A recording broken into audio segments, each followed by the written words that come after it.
Hello, welcome to your teacher classes. और आज हम लोग बच्चों प्रश्नावली 15.3 का प्रश्न 3 से बनाएंगे। ठीक है।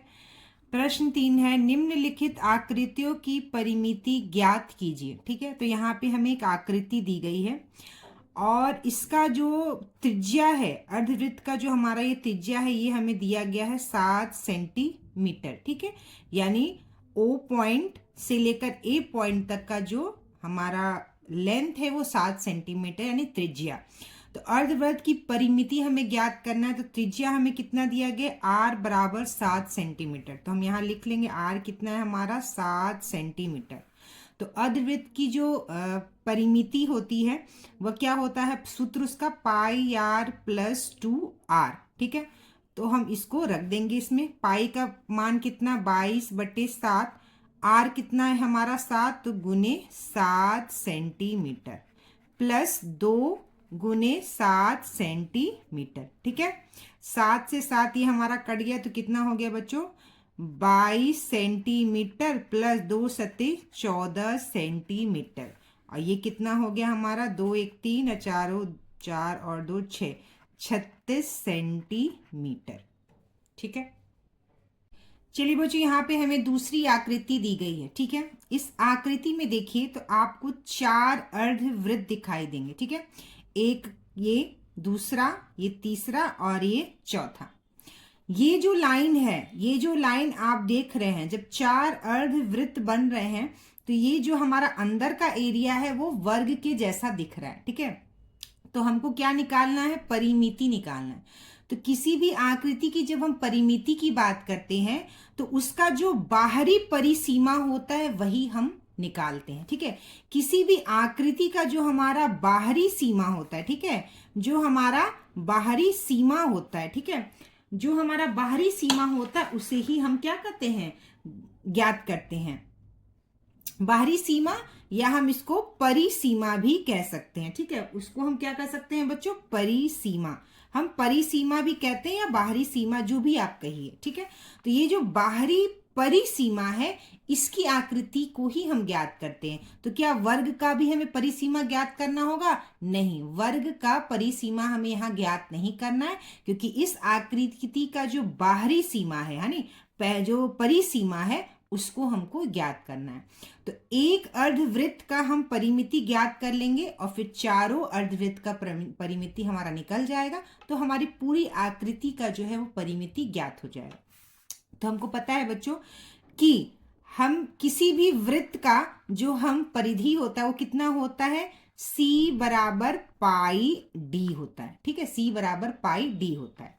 तो यहां पर देखिएगा ये जो 14 सेंटीमीटर है ये अर्धवृत्त का व्यास है। ठीक है, ना कि त्रिज्या है। यहाँ त्रिज्या यानी रेडियस नहीं दिया हुआ है, यहाँ क्या दिया हुआ है, डी दिया गया है, व्यास 14 सेंटीमीटर।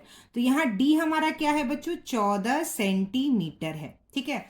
तो पूरे वृत्त का यानी वृत्त का जो परिधि होता है, परिमिति, वो C बराबर पाई डी होता है। तो अगर आधे वृत्त की हम बात करें, ठीक है, अगर हम आधे वृत्त की बात करें तो हमारा जो परिधि हो जाएगा वह पूरे वृत्त के परिधि का आधा हो जाएगा, यानी पाई डी पूरे वृत्त का परिधि है, तो पाई डी बटे 2 हो जाएगा। उसको क्या करेंगे, हम आधा कर देंगे। तो यही हमारा यहाँ पे ये जो अर्धवृत्त है उसका जो हम परिमिति हो जाएगा। ठीक है।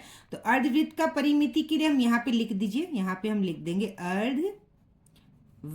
ठीक है। अर्धवृत्त की परिमिति, ठीक है, अर्धवृत्त की परिमिति बराबर हो जाएगा हमारा C बराबर पाई डी बटे 2। ठीक है। तो पाई कितना है बच्चों हमारा 22/7, और यहाँ पे कितना है 22/7। ठीक है, 22/7 गुना डी हमारा कितना है बच्चों 14। ठीक है, डी हमारा कितना है 14, और नीचे हमारा 2 है। ठीक है, नीचे हमारा क्या है 2 ऑलरेडी दिया हुआ है। तो 2 से 14 7 बार में कट जाएगा, 7 से 7 कट जाएगा, तो हमारा कितना आ गया बच्चों 22 सेंटीमीटर एक। ठीक है।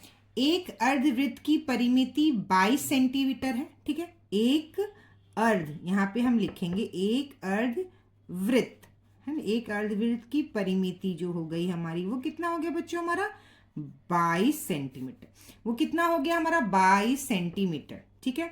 तो 4 अर्ध वृत्त की परिमिति कितना हो जाएगा 22 गुना 4 सेंटीमीटर, ठीक है। सॉरी 22 सेंटीमीटर गुना 4, तो ये हो जाएगा 88 सेंटीमीटर, ठीक है। क्या हो जाएगा 88 सेंटीमीटर, ये हो जाएगा हमारा उत्तर। तो यहाँ पर देखिए हमारा एक और आकृति तीसरा दिया गया है, जिसमें जो है ये जो त्रिज्या है वो कितना है बच्चों 7 सेंटीमीटर दिया हुआ है। तो हमें इसकी परिधि ज्ञात करना, ठीक है। वृत्त की परिधि या ऑब्लिक परिमिति हमको इसका ज्ञात करना। तो वृत्त की परिधि का जो सूत्र होता है वो क्या होता है 2 पाई आर। अभी आप कहिएगा यहाँ पे हाँ 2 पाई आर, तो C बराबर 2 गुना पाई कितना है हमारा 22/7 गुना आर कितना है यहाँ पे 7 सेंटीमीटर, ठीक है। आर कितना है 7 सेंटीमीटर, तो 7 से 7 हमारा कट गया, तो कितना हो गया 44 सेंटीमीटर, ठीक है। तो वृत्त की परिधि हमारा कितना हो गया 44 सेंटीमीटर। चलिए हमारा चौथा प्रश्न है, निम्नलिखित व्यास वाले वृत्तों की परिधि ज्ञात कीजिए, ठीक है। तो यहाँ पर ये जो चारों दिया है, हमें क्या दिया है बच्चों डी दिया हुआ है, यानी व्यास दिया हुआ है। हमें वृत्त की परिधि ज्ञात करना है। तो वृत्त की परिधि का सूत्र क्या होता है, अगर डी दिया है तो पाई डी होता है, और अगर आर दिया है तो हम 2 पाई आर से निकालते हैं वृत्त की परिधि। तो यहाँ है बच्चों 14 सेंटीमीटर, ठीक है। तो C बराबर पाई डी, C क्या है परिधि, बराबर 22/7 गुना 14 सेंटीमीटर। 7 से 14 दो बार में कट गया, तो हमारा आ गया बच्चों 44 सेंटीमीटर, ठीक है। दूसरा 28 सेंटीमीटर, तो C बराबर पाई गुना डी बराबर पाई 22/7 गुना 28 सेंटीमीटर, ठीक है। 7 चौका 28, ठीक है। 7 चौका 28, तो कितना हो गया ये हमारा 28 सेंटीमीटर है। तो 22 गुना 4 कितना हो गया 88 सेंटीमीटर, ठीक है। चलिए अब हमारा तीसरा है 56 सेंटीमीटर, ठीक है। कितना बच्चों 56 सेंटीमीटर। तो C बराबर पाई डी बराबर पाई कितना है 22/7 गुना 56 सेंटीमीटर, ठीक है। 56 7 से कितने बार में कट गया बच्चों 8 बार में कट गया, और हम इसका अब गुना कर देंगे। 8 से 22 में 8 से हम क्या करेंगे गुना कर देंगे, ठीक है। 8 दूनी 16, 8 दूनी 16, 1 70, 176 सेंटीमीटर, ठीक है। चलिए अब चौथा है हमारा 42 सेंटीमीटर। तो C बराबर पाई डी बराबर पाई कितना 22/7 गुना 42 सेंटीमीटर, ठीक है। 42 7 से कितने बार में कट जाएगा बच्चों 6 बार में, ठीक है। तो अब हम 22 में 6 का गुना कर देंगे। 6 दूनी 12, 1 6 दूनी 12, 1 13, 132 सेंटीमीटर। क्वेश्चन नंबर 5 है बच्चों हमारा, एक वृत्ताकार एल्यूमिनियम शीट का परिधि 220 मीटर है। वृत्ताकार है जिसका परिधि जो है यानी C बराबर हमारा 220 मीटर हमारा जो परिधि है। C क्या है बच्चों, C हम परिधि से डिनोट करते हैं, ठीक है। C बराबर क्या है परिधि, C किसका सिंबल है परिधि का। तो C बराबर 220 मीटर दिया है।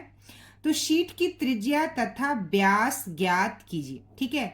तो हमारा जो सूत्र है वो क्या होता है बच्चों, C is equal to pi D. C is equal to pi D होता है, या C is equal to 2 pi R होता है। हम दोनों सूत्र है, हम किसी भी सूत्र से निकाल सकते हैं। तो C बराबर पाई डी, तो D बराबर क्या हो जाएगा बच्चों C/पाई, ठीक है। C/पाई, तो यहाँ पर D हम निकाल लेंगे, ठीक है। D हम निकाल लेंगे। C कितना है 220 और हमारा पाई कितना है 22/7, तो 22/7 है, ये ऊपर 7 चला जाएगा, ठीक है। तो 2 से ये कितने बार में कट गया 11 बार में, और ये कितने बार में कट गया 110 बार में, ठीक है। फिर ये 11 से ये कितने बार में कट गया 110 10 बार में। तो D कितना आ गया बच्चों हमारा 10 गुना 7 सेंटीमीटर, ये हो गया बच्चों हमारा 70 सेंटीमीटर। ठीक है, तो व्यास कितना आ गया बच्चों हमारा 70 सेंटीमीटर डी आ गया। ठीक है, और डी का जो है वो आधा होता है आर। ठीक है, तो 2r बराबर क्या होता है, डी होता है। ठीक है, तो डी 2r बराबर डी होता है, तो r कितना हो जाएगा, d/2, यानी व्यास का आधा हमारा त्रिज्या होता है। तो d 70 है, तो r कितना हो जाएगा बच्चों, 70/2 बराबर 35 सेंटीमीटर। ठीक है, तो d हमारा 70 सेंटीमीटर और r हमारा 35 सेंटीमीटर उत्तर आएगा। चलिए प्रश्न 6 है हमारा, एक वृत्ताकार घड़ी की मिनट की सुई की लंबाई 6 सेंटीमीटर है। ठीक है, 6 सेंटीमीटर, यानी कि हमारे पास एक वृत्ताकार जो है वह घड़ी है। ठीक है, और इसमें जो एक मिनट की सुई है, एक मिनट की सुई है जिसका लंबाई है 6 सेंटीमीटर। ठीक है, जिसका लंबाई क्या है, 6 सेंटीमीटर। कह रहा है मिनट की सुई की नोक 1 घंटे में कितनी दूरी तय करती है। मान लीजिए मिनट की सुई की नोक 1 घंटे में कितनी दूरी तय करती है। तो जब 1 घंटे में ये जो मिनट की सुई है बच्चों, ये पूरा एक चक्कर लगाता है। ठीक है ना, पूरा एक चक्कर लगाता है। इस पूरे जो ये जो घड़ी है वृत्ताकार, ये मिनट की सुई पूरा जो है एक चक्कर लगाएगा, तब जाके 1 घंटा होगा। ठीक है, ये मिनट की सुई पूरा एक चक्कर लगाएगा, तब वो जाकर 1 घंटा होगा। मिनट किसी भी वृत्त का जब पूरा एक चक्कर लगाते हैं तो वह क्या होता है, 2πr होता है। ठीक है, यानी वृत्त की परिधि होता है। ठीक है, वृत्त की क्या होता है, परिधि होता है, जो क्या होता है 2πr। तो जो सुई जो चक्कर लगाएगा पूरा इस वृत्त का, इस वृत्ताकार घड़ी का, वो किसके बराबर होगा, उसका जो दूरी होगा। ठीक है, कितनी दूरी तय करता है, यानी यहां से अगर ये चक्कर लगाता है मिनट का सुई, तो ये पूरे वृत्त का जो परिसीमा है इसका पूरा चक्कर लगाएगा, और यही वृत्ताकार की परिधि होता है। तो वृत्त की जो परिधि होगा वही क्या होगा, उसकी दूरी होगा। क्या होगा, दूरी। वृत्त की जो परिधि होगा वही उसका क्या होगा, जो सुई है वो जो चक्कर लगाएगा उसका क्या होगा, वो दूरी होगा, 2πr। तो वृत्त की परिधि क्या है, 2πr बराबर 2। जो पूरा जो चक्कर लगाएगा वही उसकी दूरी होगी। ठीक है, तो जो वृत्त की परिधि है वही मिनट का जो सुई एक पूरा चक्कर लगाएगा वो उसकी दूरी होगी, 2πr। पाई यहाँ पे हमें कितना लेना है, 3.14। तो 3 गुना 2 गुना 3.14 गुना 6 सेंटीमीटर। ठीक है, 2 गुना पाई कितना है 3.14 गुना आर कितना है हमारा 6 सेंटीमीटर। ठीक है, तो 6 दूनी 12, यानी 12 सेंटीमीटर गुना 3.14। ठीक है, 3 अब हम चलते हैं इसको गुना करके देख लेते हैं।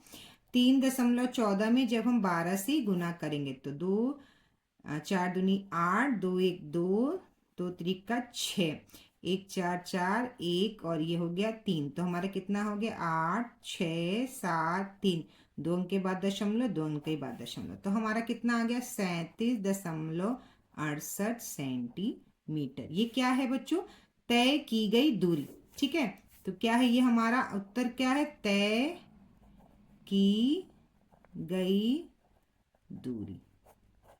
ठीक है, चलिए क्वेश्चन नंबर 7 हम लोग देखते हैं। 7 क्वेश्चन है, 14 मीटर त्रिज्या वाले एक पहिए को 264 मीटर दूरी तय करने के लिए कितनी बार घुमाना पड़ेगा। ठीक है, यानी त्रिज्या दिया है r 14 मीटर। ठीक है, कैसा है, हमारे पास एक पहिया है। ठीक है, क्या है, पहिया।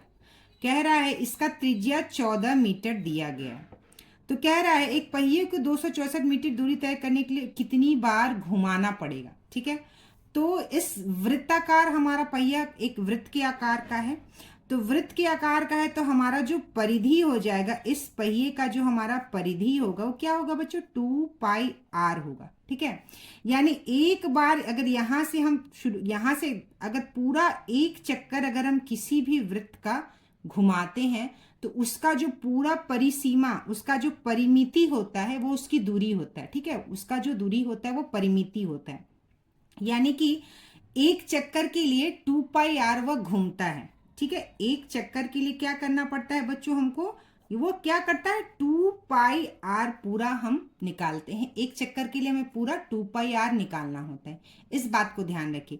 किसी वृत्त का अगर एक चक्कर की बात करें कि वो कितना दूरी तय करता है, वृत्त का कोई भी प्रश्न हो जिसमें ये कहे कि वो पूरा चक्कर एक लगाता है पहिए का या घड़ी की सुई का या उस वृत्त का पूरा चक्कर लगाता है, तो उसको कितनी दूरी तय करना है, तो वो हम 2πr निकालते हैं, ठीक है। तो 2πr हम निकालते हैं पहले। 2 गुना पाई कितना है बच्चों हमारा 22, 10/7 गुना आर कितना दिया है 14 मीटर। 7 ये 14 दो बार में हमारा ये कट गया, ठीक है। 22 दूनी 44, 44 दूनी 88 मीटर, ठीक है। 88 मीटर यानी एक चक्कर 88 मीटर, यानी 88 मीटर 88 मीटर दूरी तय करने में एक चक्कर लगाता है, ठीक है। हम यहाँ क्या लिखेंगे 88 मीटर जो है 88 मीटर जो ये जो दूरी है, ठीक है। 88 मीटर दूरी तय करने में, ठीक है। 88 मीटर दूरी तय करने में, ठीक है, एक चक्कर लगाना पड़ता है, ठीक है। एक चक्कर, ठीक है, यानी एक बार घुमाना पड़ता है। एक चक्कर या प्रश्न में हमारा क्या दिया है घुमाना, हम इसको कह सकते हैं घुमाना, यानी पूरा उसको घुमाना पड़ता है, ठीक है। 88 मीटर दूरी तय करने के लिए पूरा हमें कितनी बार घुमाना पड़ता है, एक बार घुमाना पड़ता है, या एक चक्कर आपको पूरा उसका एक चक्कर लगाना पड़ता है, ठीक है, घुमाना पड़ता है। तो हमें क्या कहा है कि 264 मीटर दूरी तय करने के लिए, तो 88 मीटर दूरी तय करने के लिए हमें एक बार घुमाना पड़ा, तो 264 मीटर दूरी तय करने के लिए 1/88 मीटर गुना 264, ठीक है। 264 अब हम इसको काट लेंगे, ऐसे लिख देंगे 264/88, ठीक है। तो ये 88 264 में 3 बार में कट जाएगा, तो हम यहाँ पे भी हमारा मीटर है, ये मीटर मीटर भी कट जाएगा और ये आ जाएगा हमारा 3, यानी कि हमें कितने बार घुमाना पड़ेगा बच्चों 3 बार घुमाना पड़ेगा, ठीक है। तो इसका उत्तर क्या आ गया 3 चक्कर लगाना पड़ेगा या 3 बार घुमाना पड़ेगा।